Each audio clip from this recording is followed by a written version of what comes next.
Good evening, everyone. Thank you for joining us today. Uh, Before we begin, I would want you to take a moment and think of the. I hope I am audible. Everyone, can someone give me a cue? Yeah. Okay. Thank you, doctor. So yeah, again, good afternoon, everyone. Thank you for joining us today. Before we begin today, I would want you all to take a moment and think of the last time someone told you that period pain or any kind of pain is normal. Just deal with it. Any show of hands?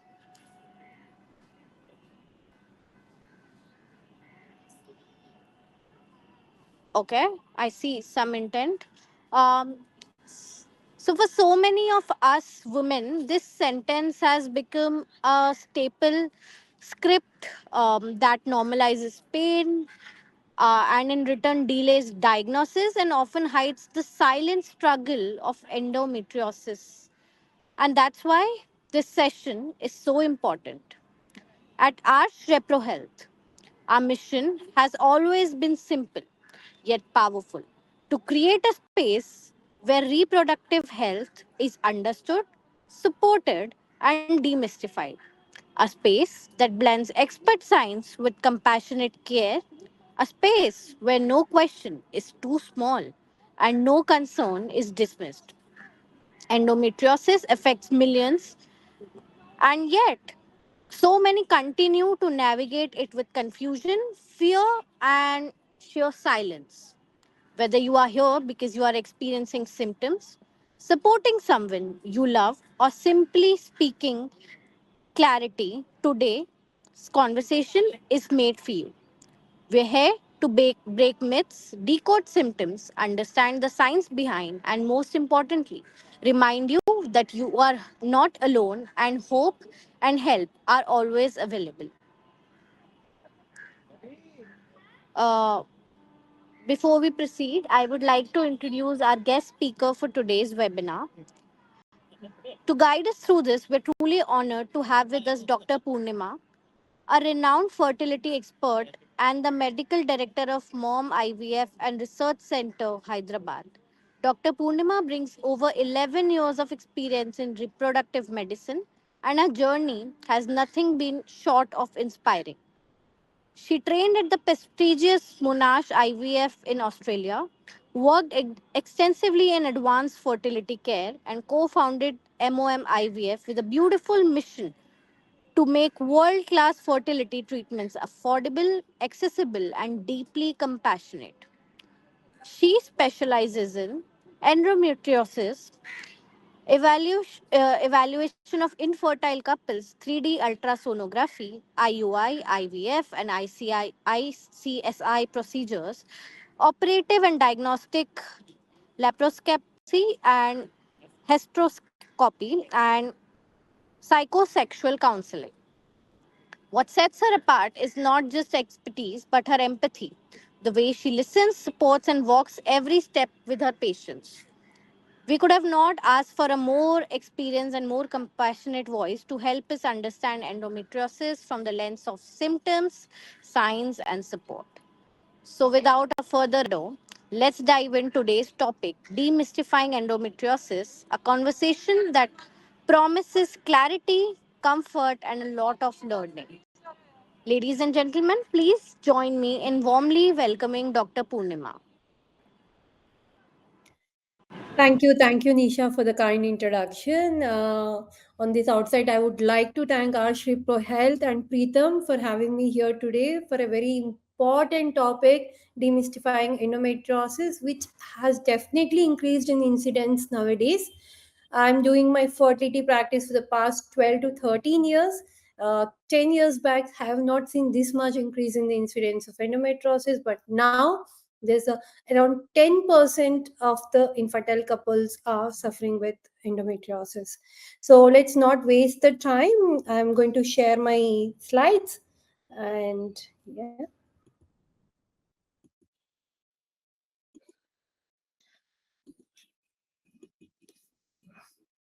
Yeah.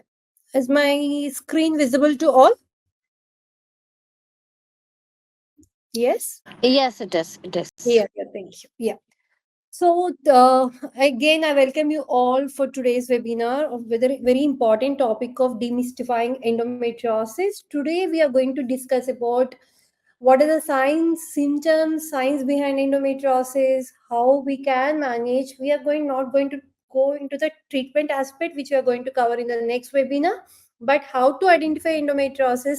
As Nisha rightly said in the introduction, lot of people think that it's a bad period. Just I had lot of people ignore the pain during the periods. If you discuss with some of your peers or your parents or even with your teachers or your colleagues, they just said it's a bad period, you have to deal with it. But are you really dealing with a bad period, or it's beyond that, or you're missing something? So that's something which we need to all look into. uh,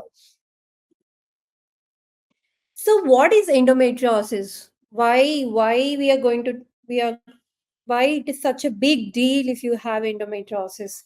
See, basically, you all know the structure of a female reproductive system. Like, you have the uterus, vagina, and you have fallopian tubes and two ovaries. Generally, every month a normal woman bleeds regularly. It will be a 28 days menstrual cycle. And once the bleed happens, when the endometrium, the inner lining of the uterus, is called endometrium, where where the baby comes get implanted, and it's the same endometrium which sheds during your menstrual cycles. So what this happens, when the endometrium sheds, it comes out through the vagina. But in endometriosis, see, one important thing with endometriosis is, a lot of people ask me why, but there is no answer to that why. There are only theories which explains why it happens, but there is no exact reason till date in the literature. After this much of research on endometriosis, there is no exact cause or root cause that this is why endometriosis is there in that woman. There is no as such cause why, but there are theories which support or which can say why these patients are more prone to endometriosis. So basically, endometriosis is a complex inflammatory disease. Basically, it's an inflammation in the body in which, as I told you, in every month the menstrual cycle, endometrium shuts and comes out of the vagina. But here, the endometrial tissue not only grows on the inner lining of the uterus, as I said, which is called endometrium. Instead of coming out of the vagina, sometimes it goes back and grows outside the endometrium as well. And the most common site is the ovaries. The most common site is, it's very accessible, right? The ovaries are that it goes through the fallopian tube and settle in the ovaries.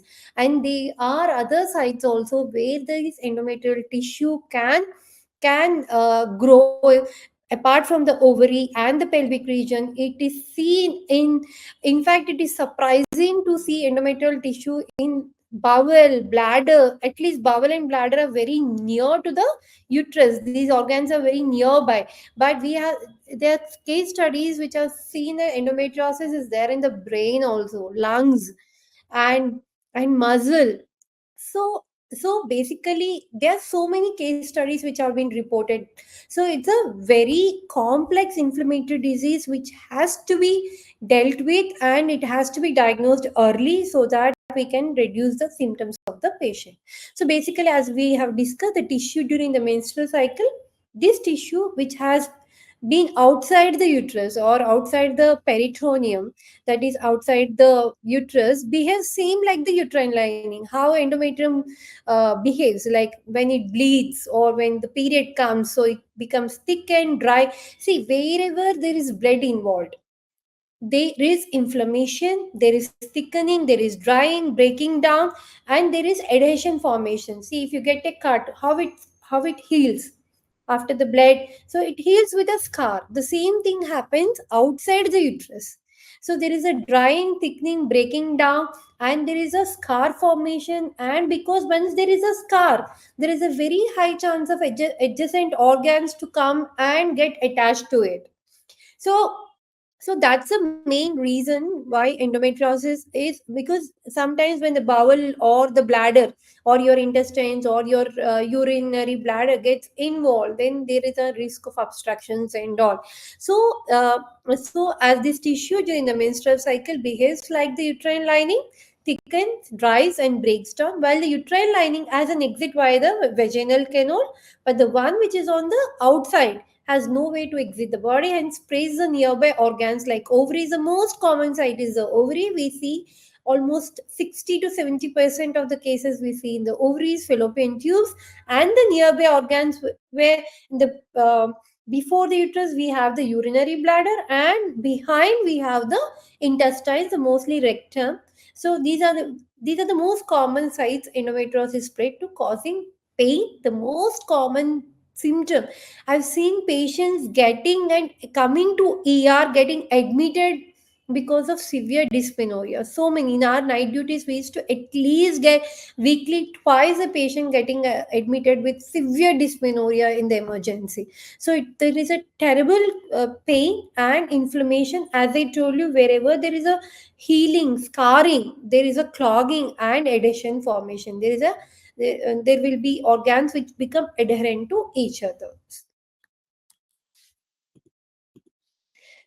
So basically, as I mentioned earlier, endometriosis is a constant, it's a chronic inflammatory disease. Like any chronic inflammatory disease, like it needs a lifetime management. It can't be cured, it can be managed till that woman is getting her means. Even after menopause also we have seen some cases of endometriosis.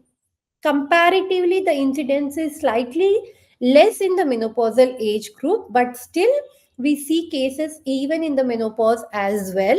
But the diagnosis is pretty less common in menopausal age group. But still, as I told you, once you have endometriosis, it can't be cured, it can be only managed. So it's very important to understand this fact. And it occurs in 6 to 10, as I told you. 10% of the women or walking into our fertility clinics are suffering with this condition.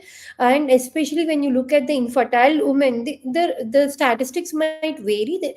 In infertile women it goes to as high as 38% also in some studies. And if a woman is complaining of chronic pelvic pain, that means severe intolerable pain during periods, severe dysmenorrhea, then 71 to 87% of the women might be suffering with endometriosis. You should always have that suspicion back of your mind.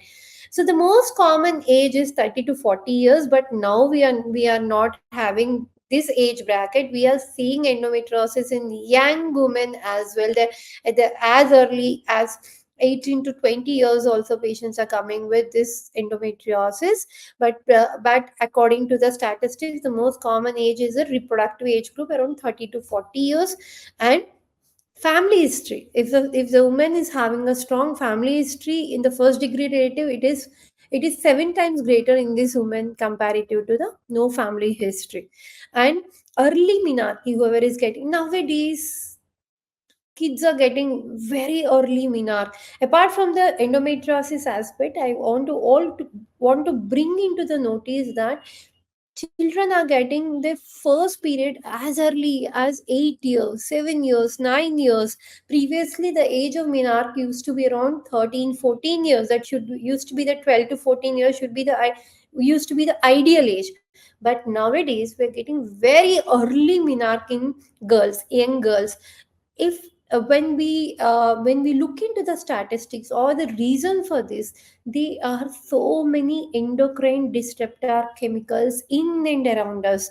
Now we are living in a world which is full of pollution, endocrine disruptor hormones. If you look at it now, there is a very high incidence of cancers. Previously we never used to have that much of high incidence of cancers. We used to think about the disease of elderly age group. After probably 60 years we used to think that the incidence of cancers are high, but now not. It's not the scenario now anymore. We are seeing young boys and girls and young women and men suffering with being diagnosed with cancers. When we go into the research, it is seen that we are living in a world full of pollution. It can be either, and we're all eating adulterated food. Our food is not organic, and there are so many endocrine disruptor chemicals. So especially the gynec cancers, if there is a disruption of the hormones, gynec hormone, then there is an increase in the prevalence of the gynec cancers. So the most common thing in this, which we can prevent, all of us today, my first take home message for all of you is to limit the use of plastic.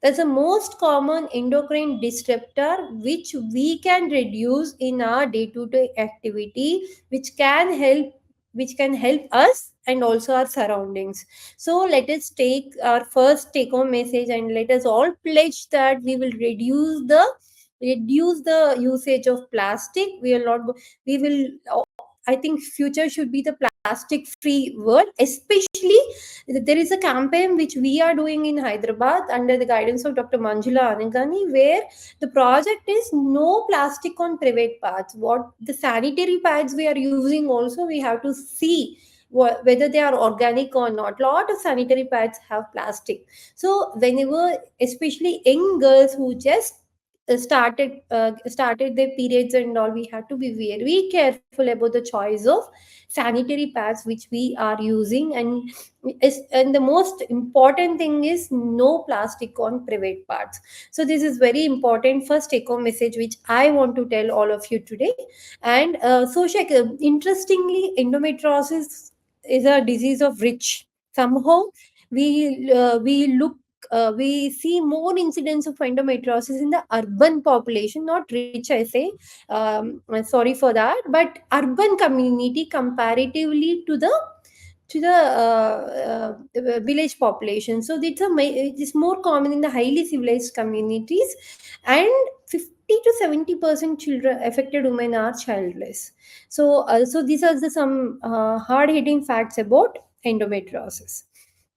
When you look at the symptoms, the varied symptoms which we need to observe. If any woman, in many women, the progression of disease might be slow. It may develop over many years. So that's the reason sometimes there is a delay in the diagnosis. But the most common symptom, 90% of the women with endometriosis present with severe pelvic pain, especially during periods. This is called also in scientific term, we call it as dysmenorrhea. As a It's called painful menstruation.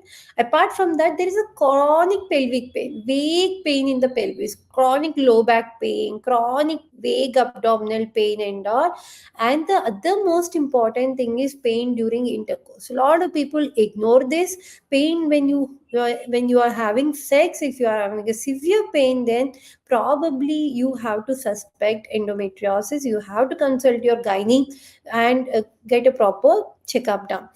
Pain during urination or bowel movements, when the endometriosis spreads to the urinary bladder or into your bowel, then especially then you see the symptom, pain during urination or bowel movements, heavy irregular menstrual bleeding. And most of the people get diagnosed when they come to us for infertility, when they approach us for not having kids, or when they find difficulty conceiving. That's when the most of the endometriosis diagnosis is being made.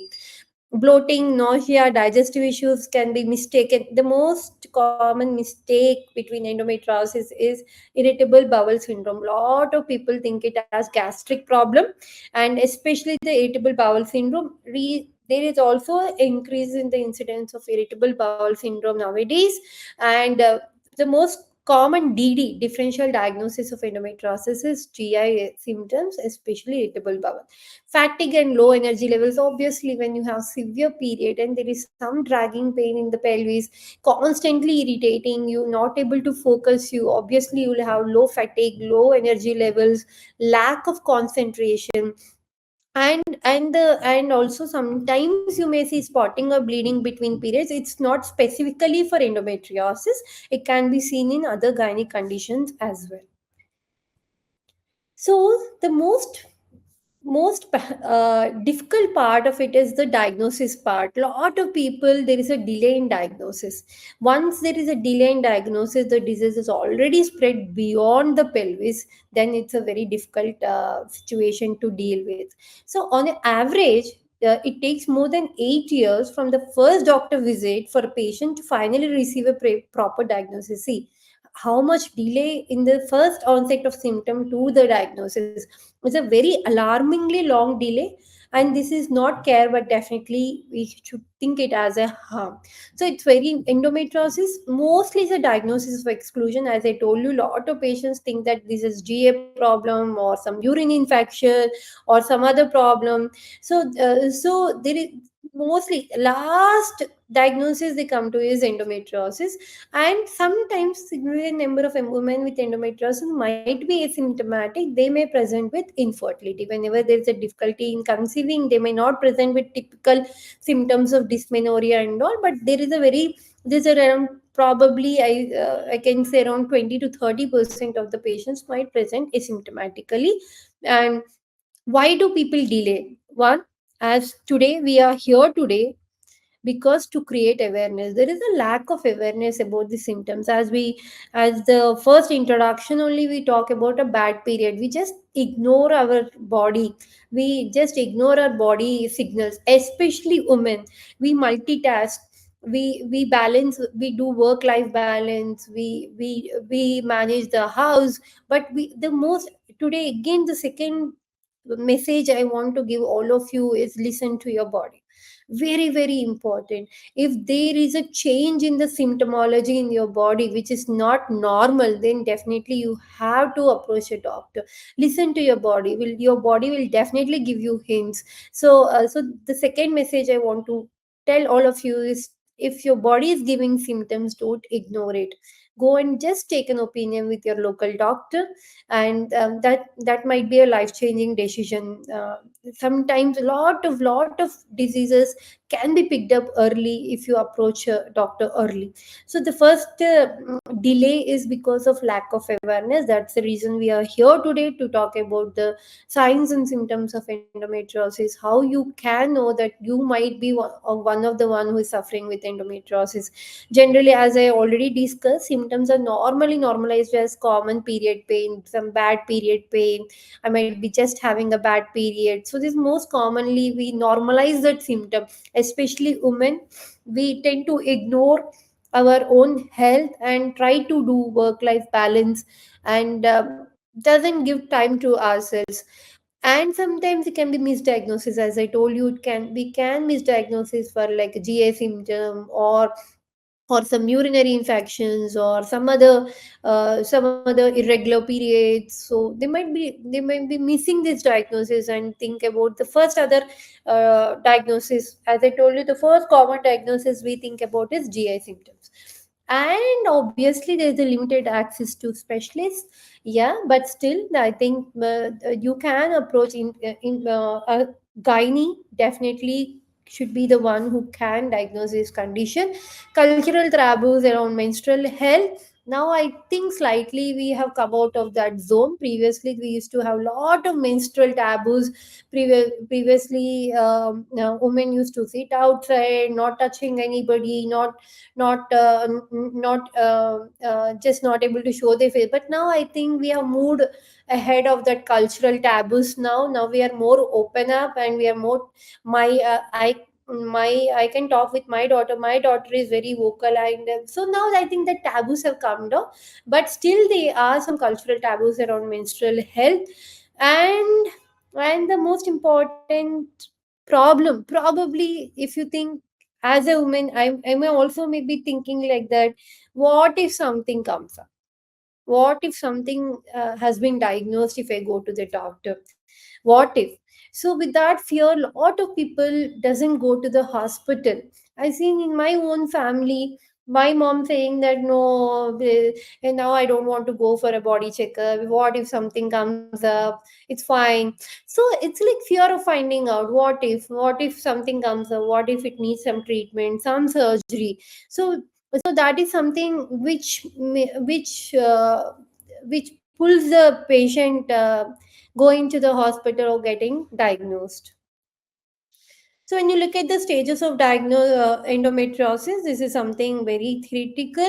So there are four stages of endometriosis: minimal, mild, moderate, and severe. Minimal, very small, shallow lesions with no scar tissue. Mild is more and deeper lesions with early scar tissue.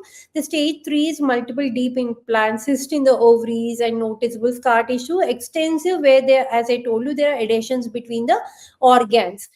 See, there is one thing which I want to tell you is symptoms might not sometimes correlate with the stage of the disease. In my practice, I have seen that stage 1 endometriosis complaining of severe dysmenorrhea, whereas the stage 3 might not have at all have any symptom, which is incidentally when they come for pregnancy, I've seen cysts in the ovaries. So you symptoms might not correlate with the stage of the disease. You should always go with the symptoms. If you are having severe pain, even though there is a minimal disease, you have to be treated for it. So because quality of life is very very important, we should focus on quality of our life and improving our day to day activities or day to day quality of. So this is a, so mostly the visible lesions in the scan will be in the stage 3, where you can see a big endometriotic cyst in the ovary.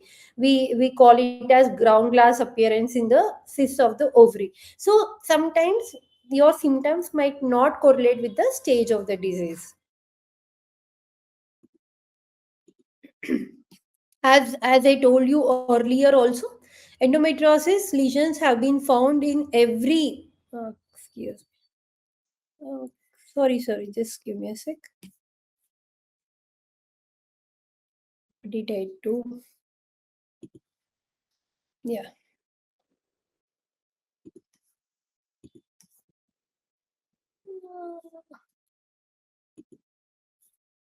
Okay, I've increased the size. Okay.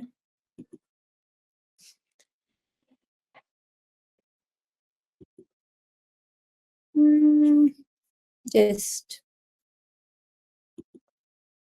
okay.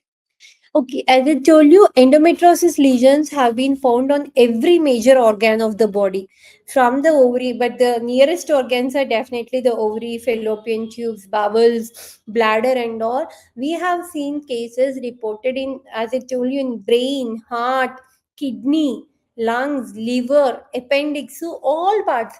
There are so many case reports which have been presented recently where endometriosis is seen in all parts of the body, which again tells the importance of the disease and early intervention in the disease. So the most common in teenagers, whenever how to know that there's something wrong or wrong with our probably with our reproductive system. Period pain that keeps patients out of school is a major red flag for endometriosis. If the child or the girl is not able to go to the school because of severe period pain, there's multiple absence from your work, or this is one of the red flag where you have to have back of the mind that she might be suffering with endometriosis. Bowel pain with periods is often an initial symptom in teen patients and can lead to years of GI workup and treatments for irritable bowel syndrome instead of recognizing endometriosis. As we have discussed earlier, can endometriosis be cured? No, probably can be managed. It is a chronic condition. It is the American Society of Reproductive Medicine clearly stated that endometriosis should be viewed as a chronic disease that requires a long, lifelong management plan. It doesn't end on 1 or 2 days. It requires a lifelong management plan with the goal of maximizing the use of medical treatment and avoiding repeated surgical procedures. No single treatment is ideal for all patients. Management should be chosen depending on individual needs of each patient. Suppose if you're planning, what does it mean? If you're planning pregnancy, my focus will be more to plan pregnancy first rather than surgery. But if your symptom is pain, severe pain, then surgical option will come first.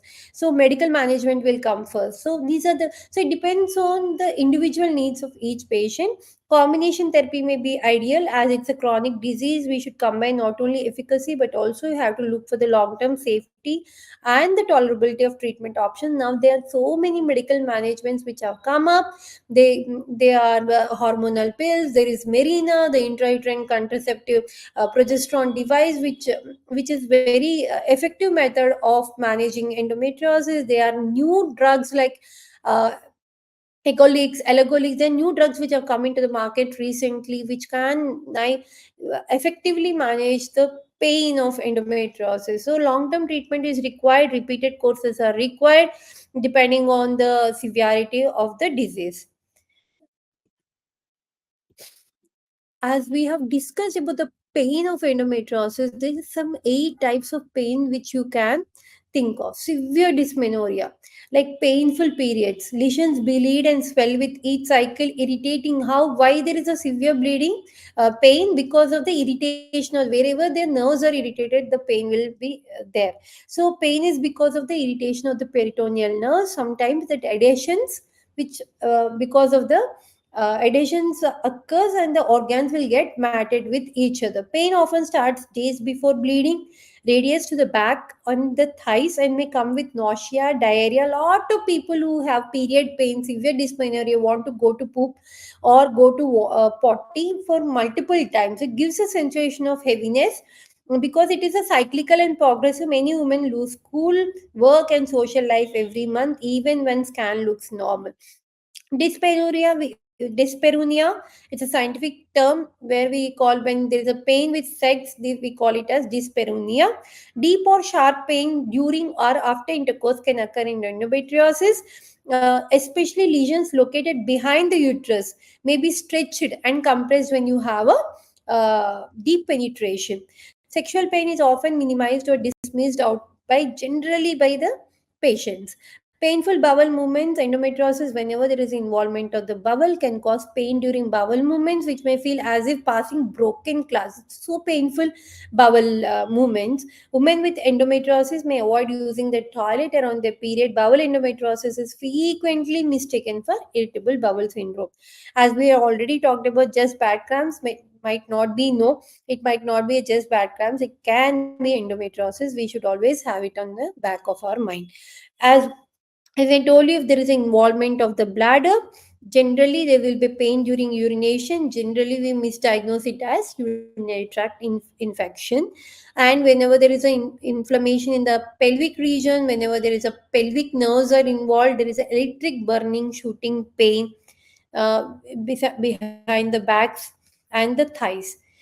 And you sometimes see, as I told you, you feel weight in your back and hips. When it spreads to the lungs or heart, you can see like the heart attack like pain in your chest or shoulder can be seen. So these are the some types of pain you observe in endometriosis. So it's a famous quote by Thomas, who said that the art of life is the art of avoiding pain. We shouldn't see, with such a modern medicine, so many options available, one shouldn't suffer with pain. That's my main motive. I tell my patients, if you are suffering with the pain, if it is affecting your quality of life, then you should be treated. It should be definitely be treated. So the hardest part of endometriosis isn't the pain itself, but it's an endless battle to convince others that the pain is real. So a lot of people think that you're being dramatic, but they don't know that how deep is your pain is. So as I told you, endometriosis pain sometimes mimic like heart attack or kidney stones pain. Kidney stones also, whenever you have a stone in your renal stones, is very painful, like a childbirth, like an appendicitis pain. It mimics like that. It's almost that much of severe pain you will be seeing in endometriosis. Cheat sheet for endo symptoms. Sometimes the foods to support if you have bloating. These are the foods you can eat. Dragon fruit, ginger tea will help. A lot of people drink ginger tea.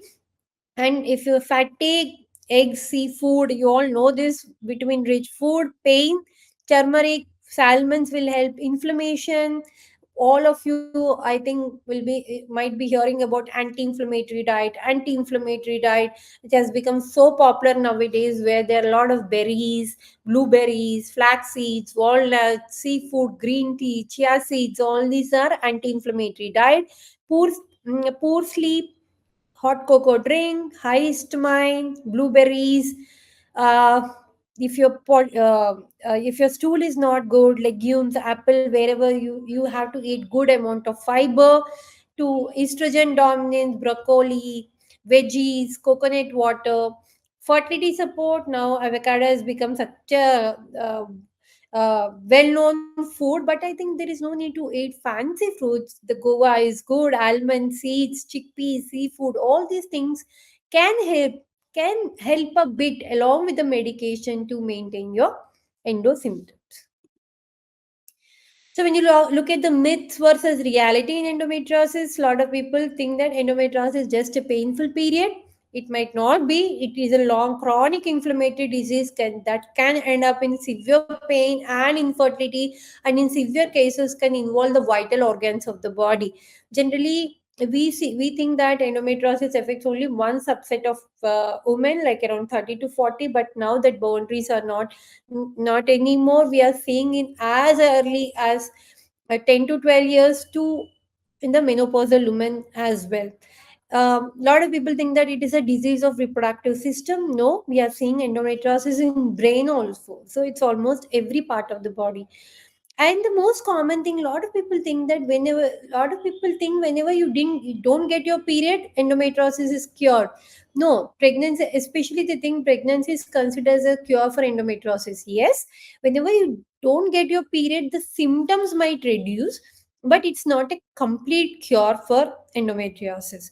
Birth control pills and other hormones will stop the growth of endometriosis. They may not stop that, but they can slow down the disease progression. Hysterectomy and removal of ovaries believed to be the cure, but now after removing the uterus and ovaries also, we are seeing some patients with the symptoms, but the incidence is definitely on the slightly on the lower side.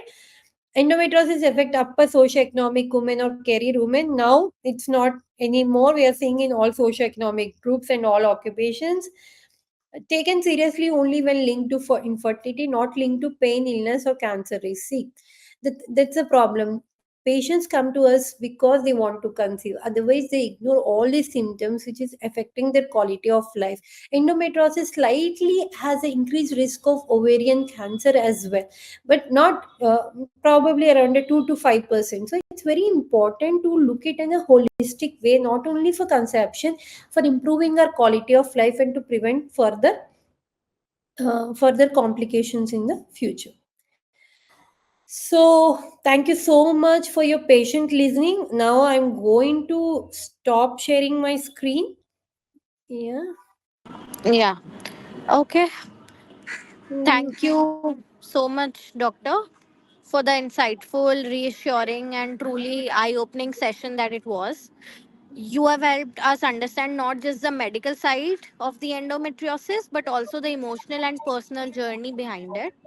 Now, the floor is open for everyone who would want to speak to the doctor and ask their questions. You can put down your questions in the chat box, and we'll pick up from there and get your questions answered by doctor.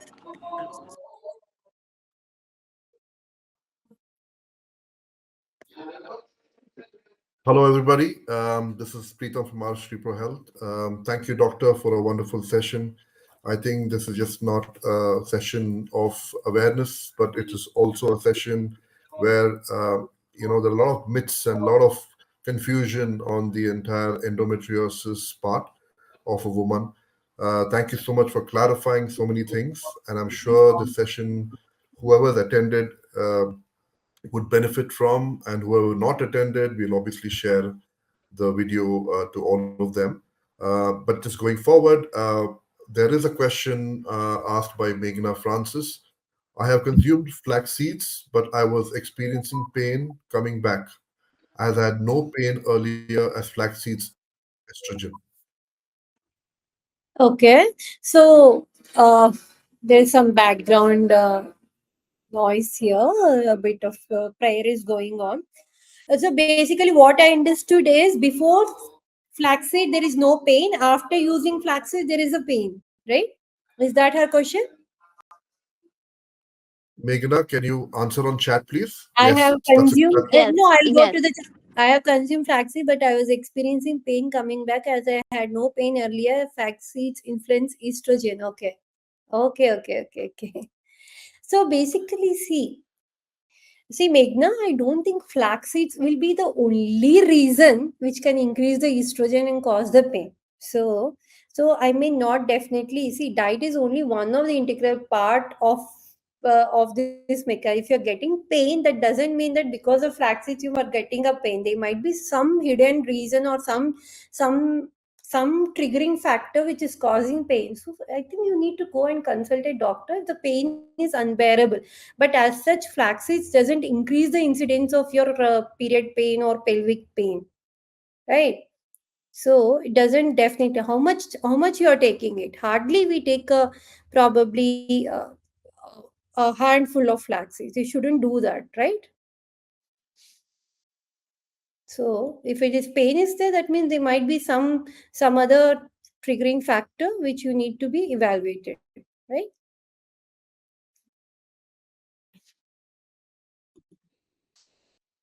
Meghna? Okay. I hope Meghna's question is answered. Yeah, she said okay. Thank you. Please shoot in more questions, guys. This is your time. The expert is here, and you can get your questions answered by her. We'll wait for 2 minutes for Yeah, yeah. questions.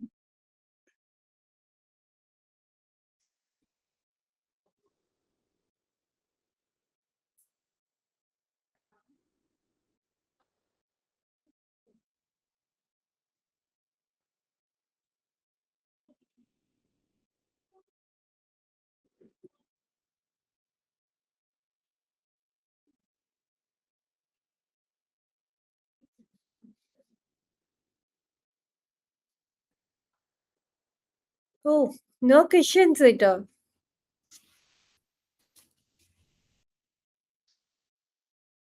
Okay.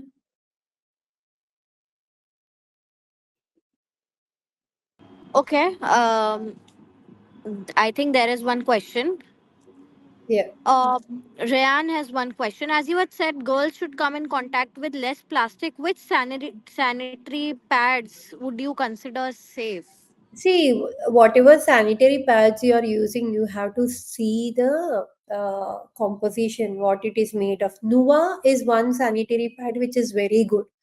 So, which is not having plastic. You can try that brand. Uh, whichever pad or whichever company you're buying it, you have to look into the plastic composition of the pad, right? The further question to this is: are tampons safe?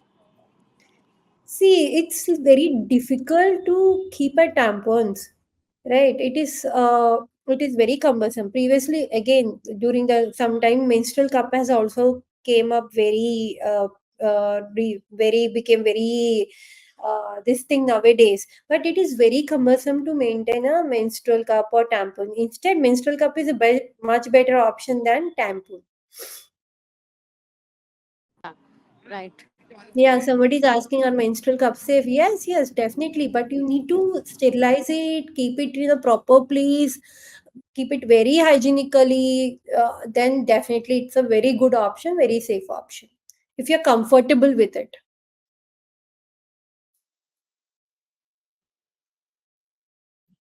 Is I will only is there a time limit for consuming pills? Like how long can anyone consume pills? What do you mean by pills? The contraceptive pills or the hormone pills for the pain?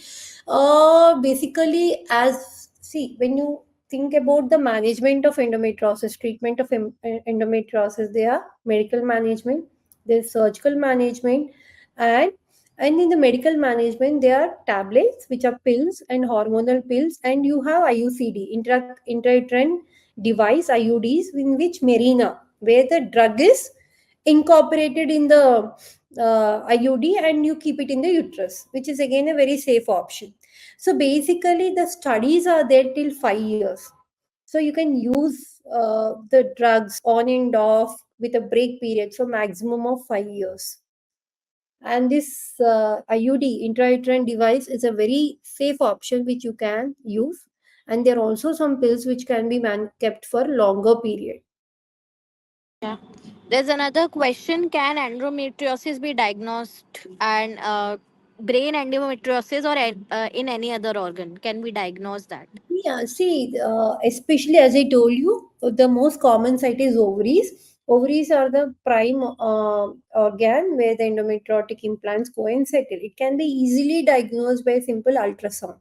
And the other way of diagnosing endometriosis is whenever we are looking for people with infertility or couples with infertility, when we do a laparoscopy, sometimes incidentally we find endometriosis in the peritoneum or so this intestines, bladder endometriosis all can be diagnosed, but the brain endometriosis or lung or heart, it's a very very rare diagnosis. It's not a common diagnosis, hardly. It's like 1 in 1 lakh or something, so it needs a very strong sense of suspicion.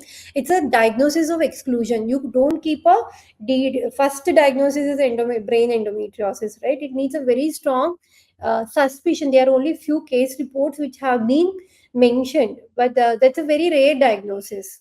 So after ruling out all other possible causes of brain probably causes, then the last diagnosis comes to endometriosis. But all the other organs like bowel, bladder, ovarian, all these endometriosis can be diagnosed by ultrasound and when you're doing a laparoscopy.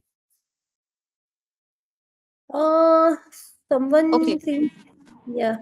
Yeah, Meghna asks, since endometriosis reduces egg quality, can diet be helpful? Or what should be the Yeah, appropriate diet to be? definitely. See, in IVF, I do lots of IVF every month. So when you take a patient with endometriosis, without endometriosis, with the same sperm and egg parameters, definitely a woman with endometriosis will have poor egg quality, poor embryo quality, and also the uterus. There can be adenomyosis associated with endometriosis. Yes, definitely same parameters compared with women with endometriosis, without endometriosis. Yes, definitely it is a known fact. So yes, food definitely will help you. It doesn't do like miracles, but definitely, as I shown you the cheat sheet, which there are walnuts, almonds, berries, anti-inflammation. All these are anti-inflammatory diet. These will definitely help you to reduce the inflammation. Yeah, it will definitely aid in the, or it can just help in the treatment process. Yes, definitely diet. Okay. Yeah, thank you, doctor, for answering that. Another question by Sasikala is, so what is the treatment for endometriosis? Just painkillers. No, no, no, no, no, no, no, no, no, no, no, no. Just now we have discussed multiple options, right? Painkillers, we don't give painkillers is for the temporary relief. They're like acute conditions where the pain is severe. So, but you can't take painkillers for a longer period of time, right? See, basically, endometriosis is a because of the estrogenic condition, hyperestrogenic condition. So we have to reduce the levels of estrogen. For that, there's a drug called progesterone, which we give in endometriosis. They are hormonal pills which can control this disease progression and suppress the menstrual period. There are some like GnRS suppressive drugs, and as I told you, there is intrauterine devices which can suppress. There is a new drug which has come, which is called GnRH antagonist, which suppress the pathway and prevent the periods to come. And there is a surgical option also. It's not that there is only medical option. So there are multiple options. We have to see each and every patient depending on the requirement, depending on the stage of the disease. We have to plan the treatment, and also whether they're planning conception or not. That also we have to take into consideration, because when you're planning conception, you need the menstrual periods, you need ovulation and all. But when you're not planning, then that management will be different. So we each and every patient we have to individualize and plan the treatment option. No, not only painkillers. There's so many options available now. Okay. Another question, I think by Pavani. It's been 6 months of my marriage and I have a lot of pain during intimacy. Okay. Yeah. See that then you have to just s- go for a local examination with a gynae.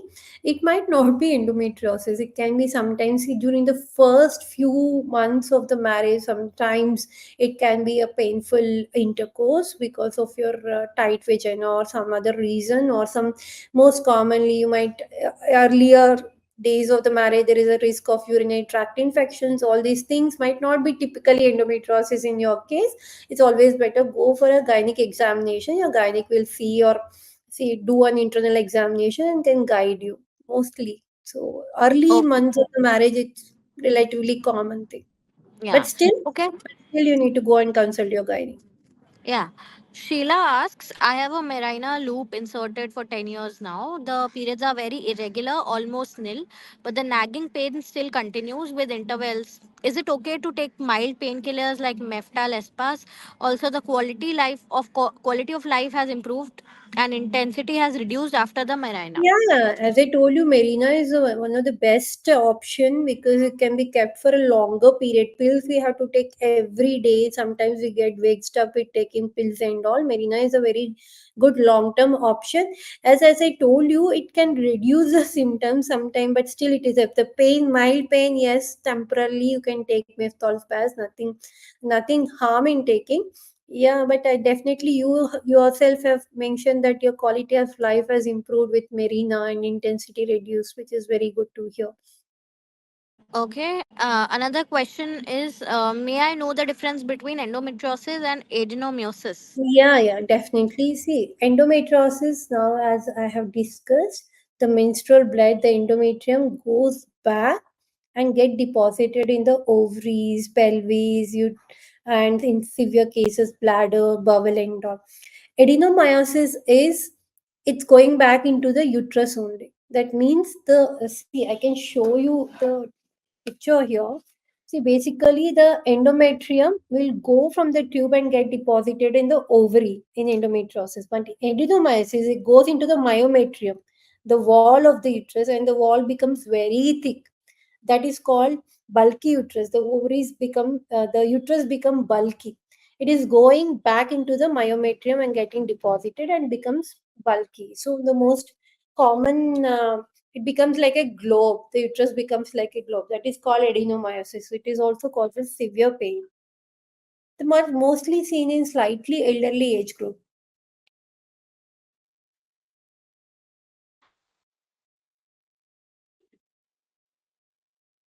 Okay, there is another question.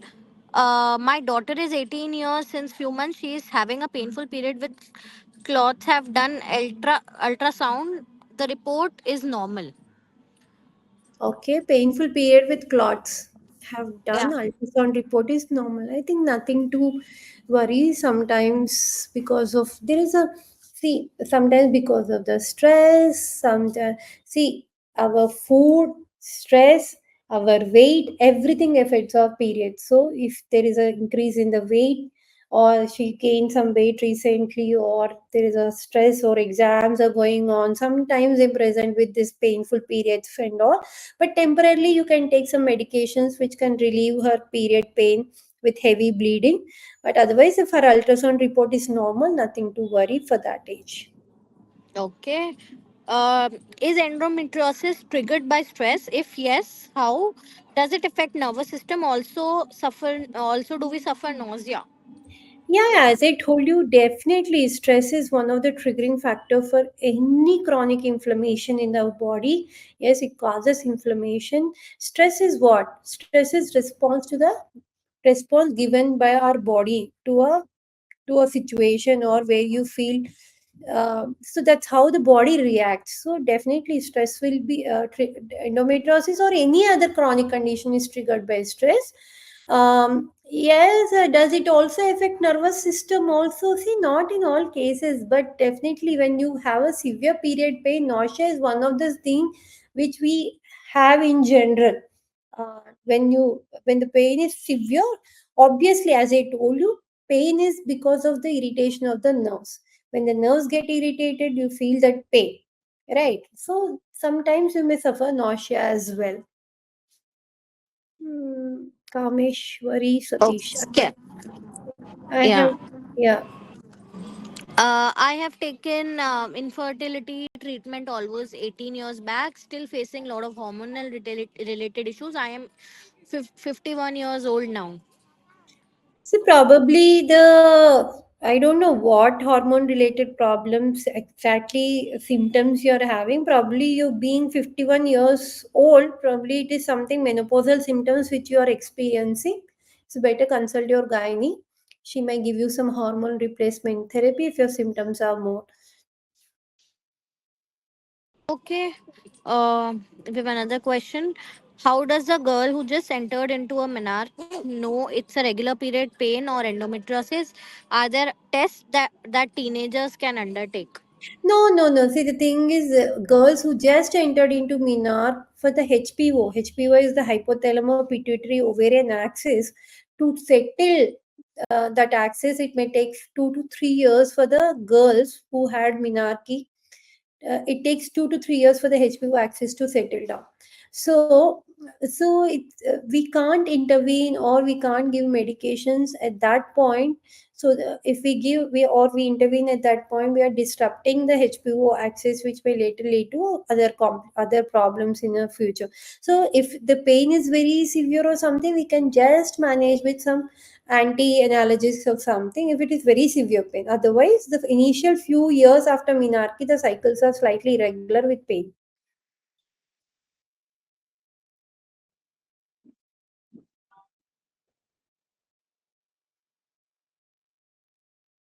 Okay, I'll just take one more question.